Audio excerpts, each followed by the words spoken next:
the year. All right, drum roll for 2019.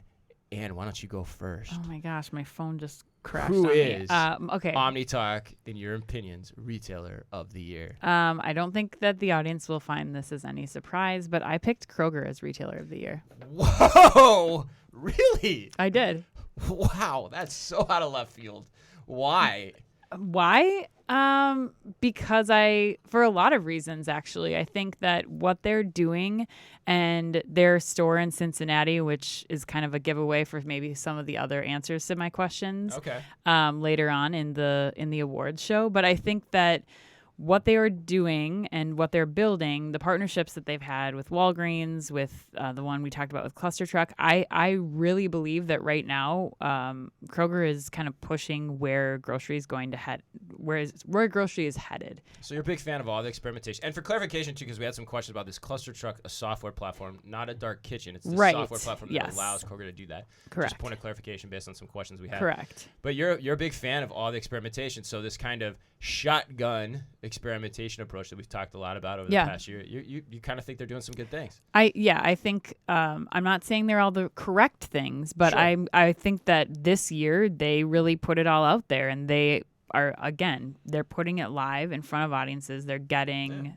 feedback, and so that's why I chose them as retailer of the year. I did not expect that at all. Carter, what any thoughts on that? And also I don't know. It's just like we have talked about Kroger a lot, and I think that them being, I don't even want to call them an underdog though either. At the end of the day, for sure, they're a pretty big player, and I agree they're doing things that when we compare them to Walmart aren't just PR worthy, or actually I would argue moving in the right direction. So I can't knock it. It's not the fun or cool choice, but definitely Carter, it's me. I'm not fun or cool. Call you fun or cool and cool. Okay. But anyways, I might call you both. But what did you pick? It's a good dark horse pick, though. I hadn't thought about that. Yeah, I mean, you can't fault them for some of this stuff. You can disagree with me. Mine's random. Oh, we will. Yeah, we will. Mine's really random, but it's it's not random. It's very me, I would argue. I picked Shopify.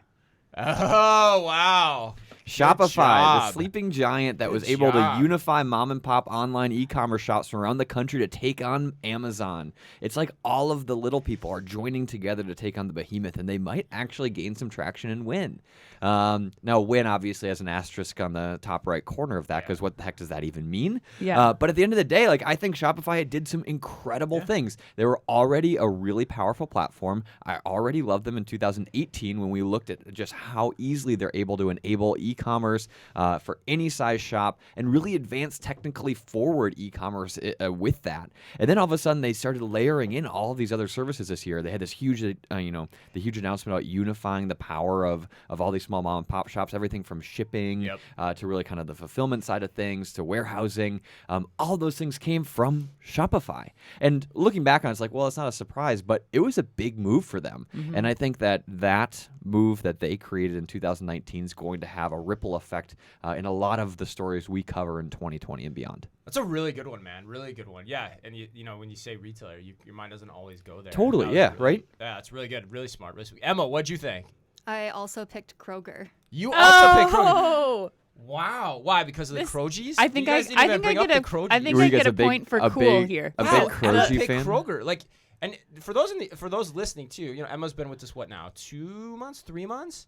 And, this was a side of the business too, I think, having come from kind of the retail program that you're in at the University of Minnesota too, like studying and watching Kroger every day was not something you were doing on a daily basis. So why'd you pick them?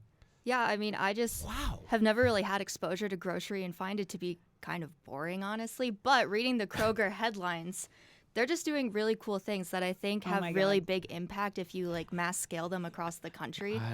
And I mean, Krogies as well. But they're just doing really cool things in terms of grocery, and they've always been just interesting to read about. Wow, and for those that can't see you guys, on the video, Ann is fist pumping the air. I'm going to take a W for this one. Wow, all right. I mean, I love it. Okay, I'm going to go in a different direction. Okay. And I'm kind of surprised this one didn't come up.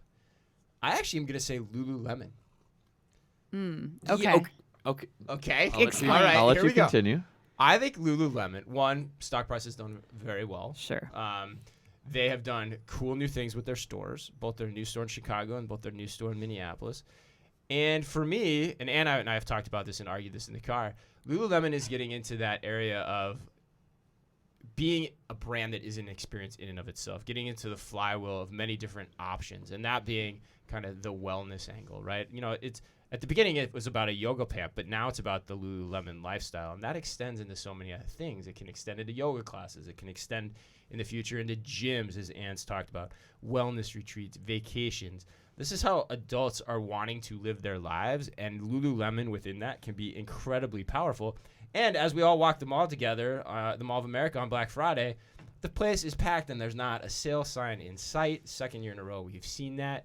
I just think they've done some pretty masterful things. But Carter, what do you think? So you guys know I'm a huge fan of Lululemon, right? Like, I would never want to knock them. But at the end of the day, when you look at Retailer of the Year, a lot of what they're doing is by the playbook isn't right, but it is very not. It's expected brand building powerhouse moves that they're able to do based on the cash and the brand that they've created. Now, that is no easy feat. I never want to discount that. It is so hard to do. But when you're looking at other brands have been doing that in the past in different ways for ever since brands existed. Lululemon is just, I would argue, the one that comes out on top of that fight this year. But I didn't give them this specific title because I think the Retailer of the Year is based on someone who's gone against the grain, made some changes to do innovative growth rather than pour cash and actually execute incredibly well. Yeah. However, that's why I didn't give them the title. Fascinating, interesting, and I think actually going back to the basics of some of what they've done to keep that brand really strong is actually one of the reasons I gave them the award this year. You know who my second was? Well, the numbers were insane. Like, let's not forget about the numbers are insane. Like, their men's business grew by triple digits. Like, and they're doing amazing things. And you'll see the rest of my list echoes that. Yeah, I can't wait to hear this. You know who my second was though? Was Nike. For a very similar reason, and we'll talk probably more about that too. The ones two I think to give mention to, because I was surprised they weren't heard, was Target and Walmart. Why did neither of you guys say those? I just think it was. Curiosity? I mean, once again, Target has made some really great moves. Like, and you'll see that in my list.